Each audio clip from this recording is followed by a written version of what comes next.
ഇന്ദ്രാഞ്ചിറയിലാണ് ഉള്ളത് എന്ന് നേരത്തെ പറഞ്ഞു. കൊലഞ്ചേരിയിലാണ്. ഇപ്പം നമുക്ക് പിന്നിലുള്ള ഈ ലിഷർ പാർക്കിലേക്കുള്ള എൻട്രിയാണിത്. ഇവിടെ ഒരു വളരെ നല്ല രീതിയിൽ സെറ്റ് ചെയ്തിരിക്കുന്ന നേരത്തെ പറഞ്ഞ ഒരു ബോട്ടിന്റെ ആകൃതിയാണുള്ളത് അല്ലേ? അപ്പൊ അതിന് മുന്നിലാണ് നമ്മളുള്ളത്.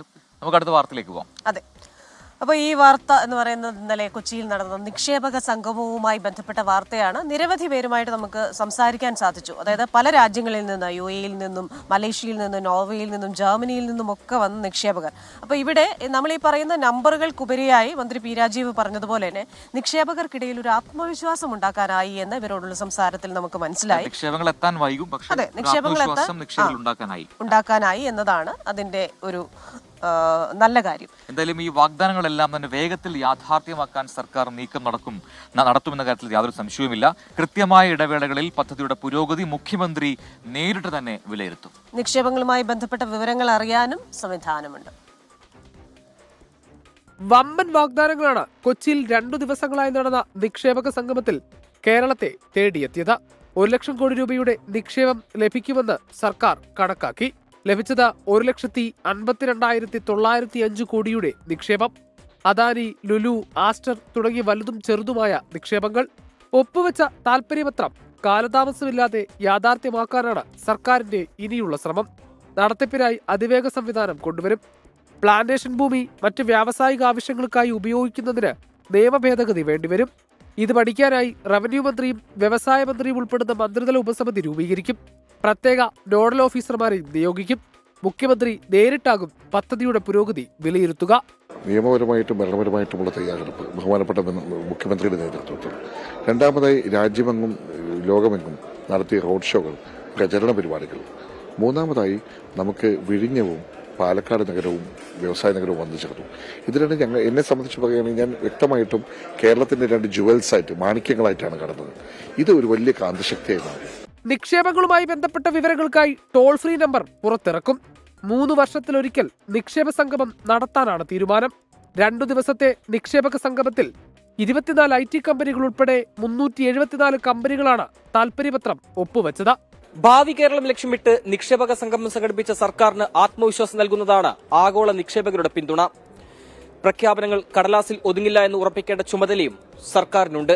കൊച്ചിയിൽ നിന്ന് നിതിൻ അംബുജൻ, 24. യെസ്, അപ്പോൾ അതാണ് വലിയ രീതിയിലുള്ളൊരു പ്രതീക്ഷയാണ് ആഗോള നിക്ഷേപക സംഗമം കേരളത്തിന് നൽകിയത്. ഇതിന് വലിയ വികസന കുതിപ്പുണ്ടാവട്ടെ എന്നാണ് നമ്മുടെയും പ്രതീക്ഷ. അതെ, നമ്മൾ ഈ പറയുന്ന കാര്യങ്ങളെല്ലാം ഈ പറയുന്ന പോലെ ഇടുകുടുക്കെ ചോറും കറിയും എന്ന് പറയുന്ന പോലെ നടക്കില്ല. പക്ഷേ നമ്മുടെ ആ ഒരു ഇമേജിന് മാറ്റം വന്നിട്ടുണ്ട്. പുതിയ കേരളത്തിന്റെ ഇമേജ് നമുക്ക് മുന്നോട്ട് വെക്കാൻ സാധിച്ചിട്ടുണ്ട്. ഇന്ദ്രാഞ്ചിറയുടെ ഒരു സൗന്ദര്യം മറ്റൊരു ആംഗിളിൽ നിന്ന് ഇപ്പോൾ പ്രേക്ഷകർക്ക് കാണാം. ഇതാണ് ഒരു വലിയ ചിറ തന്നെയാണ്. ഇപ്പൊ ഇതിൽ ആമ്പലുണ്ട്, താമരയൊക്കെ ഉണ്ട്. ഇപ്പൊ ആമ്പലിന്റെ ദൃശ്യങ്ങൾ പ്രേക്ഷകർക്ക് കാണാൻ കഴിയുമെന്ന് പ്രതീക്ഷിക്കുന്നു. അപ്പൊ ഇവിടുന്ന് ക്രിസ്ത്യാനിച്ചറിയും പാട്ടൊക്കെ പാടുന്നുണ്ട്. ആമ്പൽ ഒന്ന് പാടിയത് ഏതായിരുന്നു പാട്ട്? ഞാനല്ലോ പാടിയത്, താങ്കളല്ലേ? പാടിക്കോ. ഇനിയിപ്പോ അതിനൊരു ഒരു തർക്കം വേണ്ട. ക്രിസ്ത്യാനിച്ചറിയും പാട്ട് പാടുന്നുണ്ടായിരുന്നു. ആമ്പൽപ്പൂവേ പാടൂ. ആമ്പൽപ്പൂവല്ല, പൊന്നാമ്പൽ.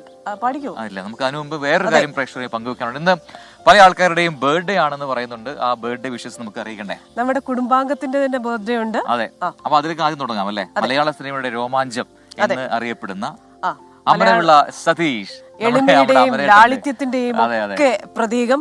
പല വർണ്ണങ്ങളിലുള്ള പോപ്പിൻസ് കൊണ്ട് നമ്മളെ ആഹ്ലാദഭരിതരാക്കുന്ന, അപ്പൊ ആരെ കണ്ടാലും പോപ്പിൻസ് വാങ്ങിച്ചു കൊടുക്കുന്ന നിഷ്കളങ്കനും എന്താ പറയുന്നത് ചിരിമുഖമാണെന്നും സതീഷ് ചേട്ടൻ. അപ്പോ അമരവിള സതീഷ് ചേട്ടൻ എത്ര വയസ്സായി നമുക്ക് അറിഞ്ഞൂടാ, പക്ഷെ എന്നും ഹാഫ് സെഞ്ചുറി കഴിഞ്ഞു എന്നാണ് ഞാൻ അറിഞ്ഞത്. എന്തായാലും നമ്മുടെ സ്വന്തം അമരനായി തന്നെ ഇരിക്കട്ടെ. Many happy returns of the day. നമ്മുടെ അഭിനവ് എന്ന് പറയുന്ന നമ്മുടെ ഒരു പ്രേക്ഷകൻ പറഞ്ഞതാണ്. അഭിനവ് എന്ന് പറയുന്ന മകന് അഭിനവ് പ്രദീപിന്റെ ബർത്ത്ഡേ ആണ്. Abhinav Pradeep, happy happy happy birthday. അപ്പൊ അങ്ങനെ ഒരുപാട് പേര് വിശ്വസൊക്കെ അറിയിക്കുന്നുണ്ട്. നമുക്ക് വാർത്തയിലേക്കും വർത്തമാനത്തിലേക്കൊക്കെ വരാം അല്ലെ? കമന്റ് ബോക്സിലേക്ക് പോകുന്നതിന് മുമ്പ് ശ്രീകുമാരൻ ഒരു വാർത്ത തരുന്നുണ്ട് ഇപ്പോൾ പത്തനംതിട്ടയിൽ നിന്നും. അതിലേക്കൊന്ന് പെട്ടെന്ന് പോകണം അല്ലെ? കൊല്ലം കുണ്ടറയിൽ റെയിൽവേ പാളത്തിന് കുറുകെ ടെലിഫോൺ പോസ്റ്റ് വെച്ച സംഭവത്തിൽ പിടിയിലായ കുണ്ടറ സ്വദേശി രാജേഷിനെയും പെരുമ്പുഴ സ്വദേശി അരുണിനെയും ഇന്ന് റെയിൽവേ പോലീസിന് കൈമാറിയേക്കും.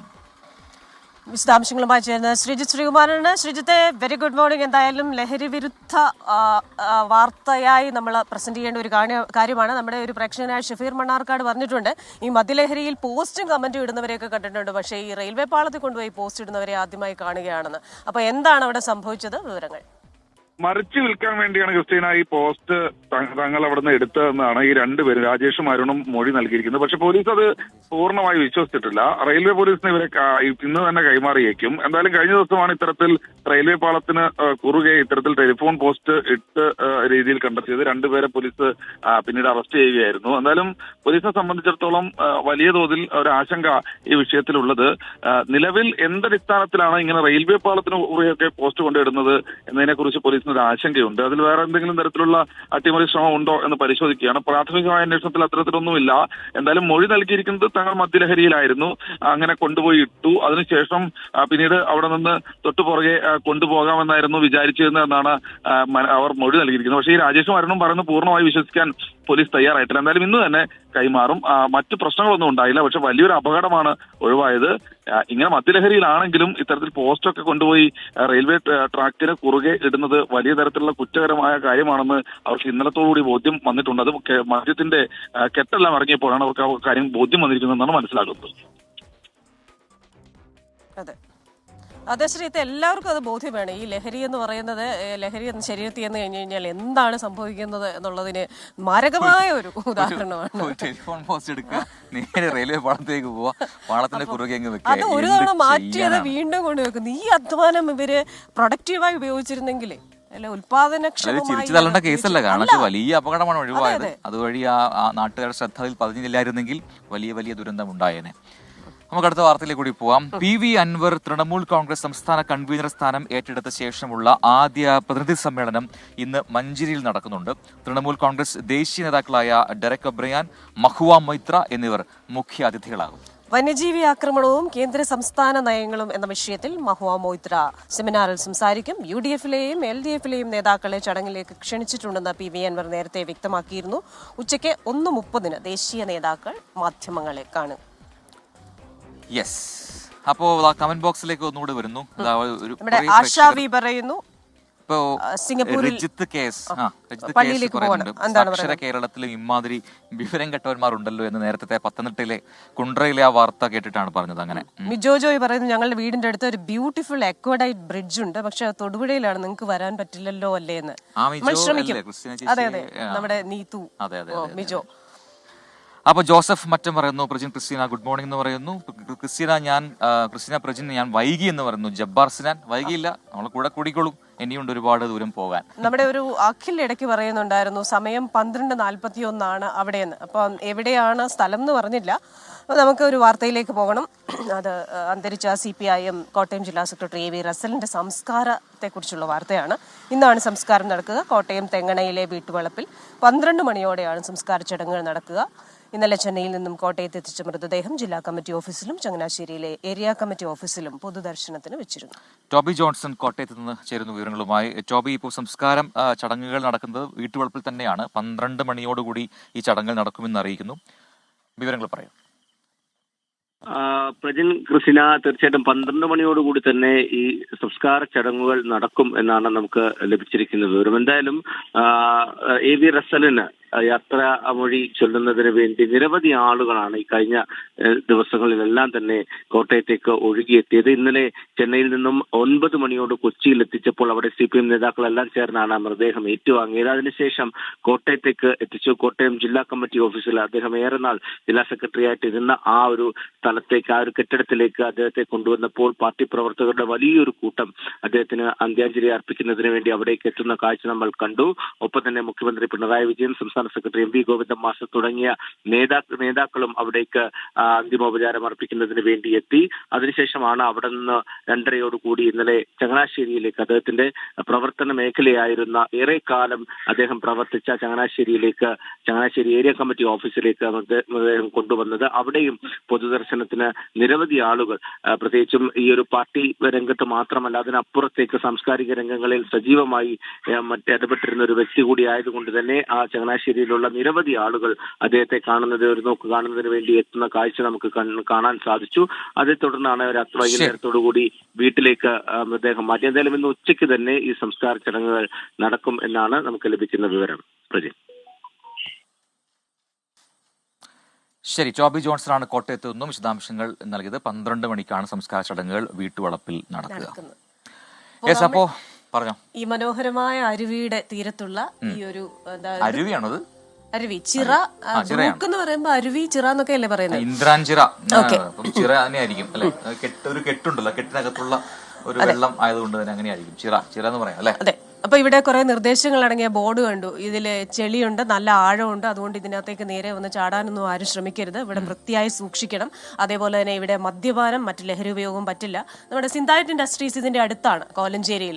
അതായത് നമ്മുടെ ലോകത്ത് തന്നെ സുഗന്ധ വ്യഞ്ജനങ്ങളുടെ വലിയൊരു പക്ഷവും കൈകാര്യം ചെയ്യുന്നതാണ്. അപ്പൊ അതിന്റെ കോർപ്പറേറ്റ് സോഷ്യൽ റെസ്പോൺസിബിലിറ്റി ആയിട്ടാണ് ആ ബോർഡ് അവിടെ വെച്ചിരിക്കുന്നത്. എന്നാൽ ചിറയിൽ ചെളിയുണ്ടെന്ന കാര്യം എടുത്ത് പറയുന്നുണ്ട്. എന്തായാലും അത്രയും തമാശകൾ പറയുന്ന ക്രിസ്ത്യൻ കൊട്ടുമില്ല കുടവുമില്ല നെഞ്ചിൽ തുടിക്കും ഇടയ്ക്കയിലിൻ സംഗീതം പഞ്ചാഗ്നി പോൽ ജ്വലിക്കുന്നു. വൃന്ദാവന നികുഞ്ചങ്ങളില്ലാതെ നീ ചന്ദനം പോൽ മാറിലണിയുന്നു. നിന്റെ മന്ദസ്മിതത്തിൽ ഞാൻ കുളിരുന്നു. പറയരുതേ രാധയറിയരുതേ ഇത് ഗുരുവായൂരപ്പാ രഹസ്യം. രാധതൻ പ്രേമത്തോടാണോ കൃഷ്ണ ഞാൻ പാടും ഗീതത്തോടാണോ?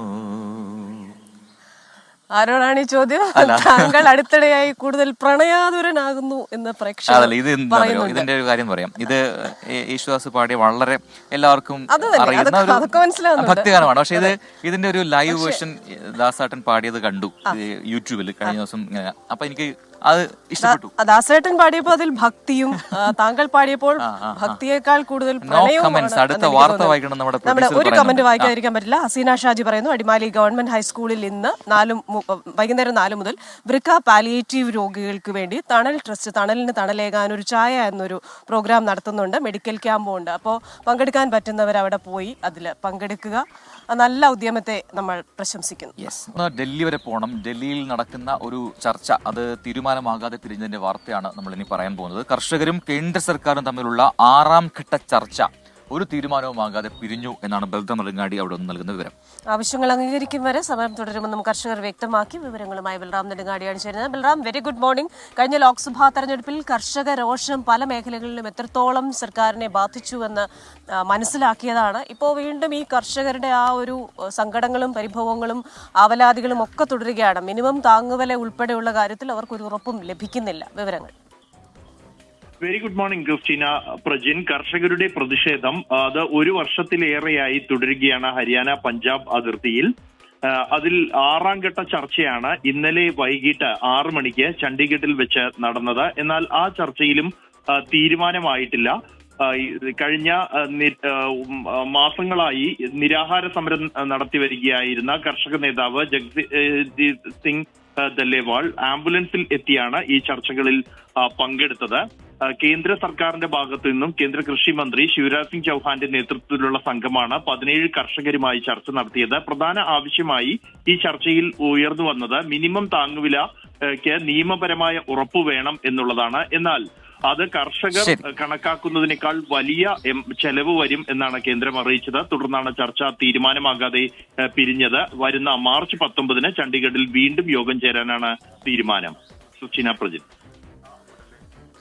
എന്തായാലും ചർച്ചകൾ നടക്കുന്നുണ്ട്, തീരുമാനമാവുന്നില്ല എന്നുള്ളതാണ് സങ്കടകരം. അപ്പൊ കർഷകരുടെ ആവശ്യങ്ങൾ കേന്ദ്ര സർക്കാർ ഏത് രീതിയിൽ പരിഗണിക്കുന്നുണ്ട് എന്ന അടുത്ത ഘട്ടത്തിലെ ചർച്ചയിൽ നമുക്ക് നോക്കാം അല്ലെ? നമ്മുടെ ഹസീൻ ചോദിക്കുന്നു, പ്രജിന് സിനിമയിൽ ഒന്ന് ട്രൈ ചെയ്തുകൂടെ എന്ന്. Why don't you try? പിന്നെ പാട്ട് അതിന് ലാലേട്ടനുണ്ട്. അപ്പോ ഇത് തുടക്കത്തിൽ താങ്കൾ പറയുന്നുണ്ടായിരുന്നല്ലോ, ഇന്ന് ഇപ്പൊ ഇന്ത്യ പാകിസ്ഥാൻ മാച്ചാണ്, അതുകൊണ്ട് എല്ലാവരും തന്നെ എൻഗേജ്മെന്റ്സ് ഒക്കെ മാറ്റി വെച്ചു. എൻഗേജ്മെന്റ് ഒന്നും നടക്കില്ലേ? അതാണ് എന്റെ ചോദ്യം. അപ്പോൾ ഈ വ്യൂവേഴ്സ്, നമ്മുടെ മോർണിംഗ് വാക്കിന്റെ സമയം പൂർത്തിയാവുകയാണ്. ദാ ശ്രീദേവി ഒരു പ്രേക്ഷക പറയുന്നു, നിങ്ങൾ നിൽക്കുന്ന സ്ഥലം ഏതാണ്? ഞാൻ ഇപ്പോഴാണ് ചാനൽ ഓണാക്കിയെന്ന് പറയുന്നു. ഇത് ഇന്ദ്രാഞ്ചിറ എന്ന് പറയുന്ന സ്ഥലമാണ്. ആ ചിറയ്ക്ക് അടുത്താണ് നമ്മൾ നിൽക്കുന്നത്. കോലഞ്ചേരി ടൗണിൽ നിന്ന് 2 കിലോമീറ്റർ അകലെയാണ് ഈ സ്ഥലം. അതെ, ഇതുപോലെ തന്നെ ഗവൺമെന്റ് LP സ്കൂൾ കഞ്ഞിക്കുഴി ഇന്ന് സുവർണ ജൂബിലിയാണ്. ഒരു ആശംസ പറയാൻ നാസർ പറയുന്നു. അപ്പൊ എല്ലാവിധ ആശംസകളും. ഇനി കൂടുതൽ വർഷങ്ങൾ വിദ്യാധനം സർവധനാൽ പ്രധാനമെന്ന മുദ്രാവാക്യവുമായി മുന്നോട്ട് പോട്ടെ.